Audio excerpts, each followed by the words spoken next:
Hi, I'm Deepa Punjani, the representative of the India Member Association of the International Association of Theatre Critics, the Iatc. Given the proposed topics by Iatc Taiwan's chapter for its upcoming program and to be had under discussion on 27th February, given where I am coming from in India, and against the background of COVID-19 and of the avatars that it has assumed since, there would be a lot to unpack vis-a-vis Indian theatre. This is because Indian theatre is very, very diverse. It works across multiple languages, geographies, locales, even micro-locales, across genres and forms, and I would be hesitant, very hesitant in fact, and extremely wary of generalizing issues. Besides, I think that while it is very tempting to speak of how artists almost everywhere have been affected by the pandemic very badly, and India, of course, is also no exception in this regard. In this discussion, I'd like to focus on a category of artists, and these are backstage artists working in professional Marathi theatre in Mumbai. Now, professional Marathi theatre in Mumbai has a very long history. It is very well entrenched in the theatre scene in Mumbai, and it is one of the important language theatres in Mumbai and in Maharashtra. What I found in the limited research that I was able to do on this subject in my conversations with a couple of makeup artists is to look at how they've been affected by the pandemic, of how they have weathered the pandemic with the help of artists' unions and some supportive directors, some actors, groups that came about, and again, these are groups that we are familiar with, that came about to help artists in their countries and here in India as well.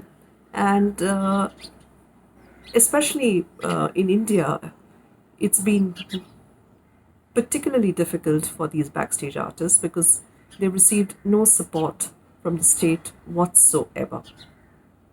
There has been no government support of any kind, though there has been a lot of talk about it.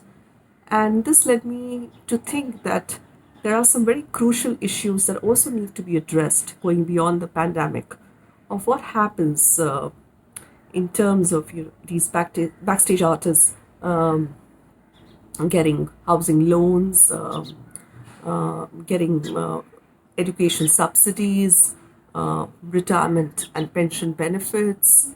None of this really exists for them, and they do not earn much.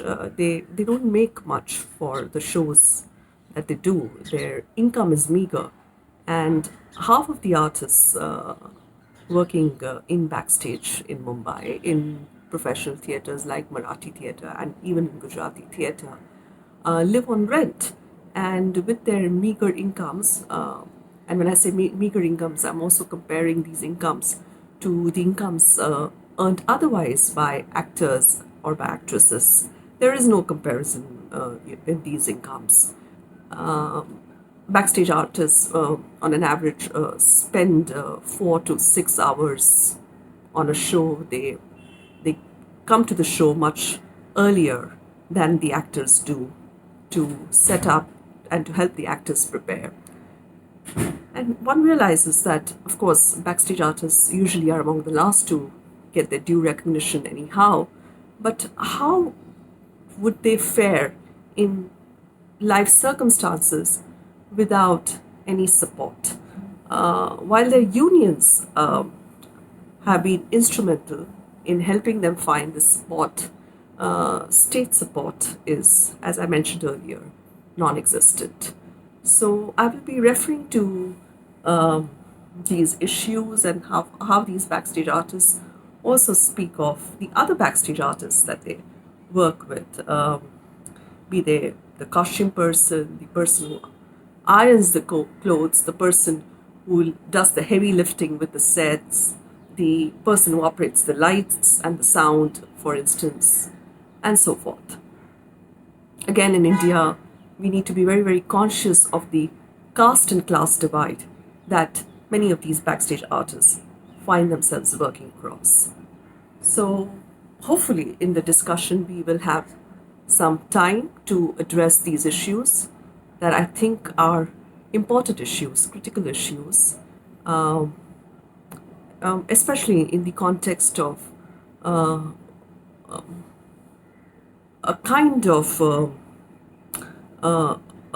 mobilization for these artists who need, of course, not only to be recognized more for their efforts, but also for them to be able to sustain themselves over a period of time, and when they grow older, of course, for them to live a life of some dignity.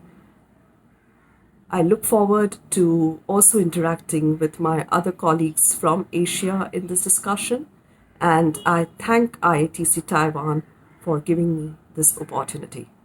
See you soon.